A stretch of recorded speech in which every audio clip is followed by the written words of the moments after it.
إن الذين آمنوا والذين هادوا والنصارى والصابئين من آمن بالله واليوم الآخر وعمل صالحا فلهم أجرهم عند ربهم ولا خوف عليهم ولا هم يحزنون. وإذ أخذنا ميثاقكم ورفعنا فوقكم الطور خذوا ما آتيناكم بقوة واذكروا ما فيه لعلكم تتقون. ثم توليتم من بعد ذلك فلولا فضل الله عليكم ورحمته لكنتم من الخاسرين.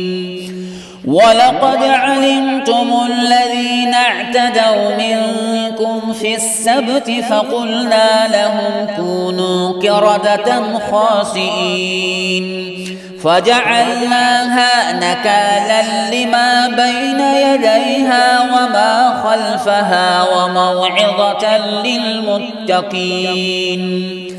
وإذ قال موسى لقومه إن الله يأمركم أن تذبحوا بقرة قالوا أتتخذنا هزوا قال أعوذ بالله أن أكون من الجاهلين.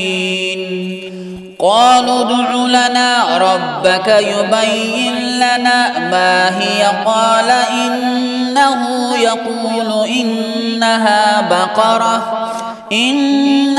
بقرة لا فارض ولا بكر عوان بين ذلك فافعلوا ما تؤمرون. قالوا ادع لنا ربك يبين لنا ما لونها قال إنه يقول إنها بقرة صفراء فاقع لونها تسر الناظرين. قالوا ادع لنا ربك يبين لنا ما هي إن البقرة شابه علينا وإنا إن شاء الله لمهتدون. قال إنه يقول إنها بقرة لا ذلول تثير الأرض ولا تسقي الحرث مسلمة لا شية فيها. قالوا الآن جئت بالحق فذبحوها وما كادوا يفعلون.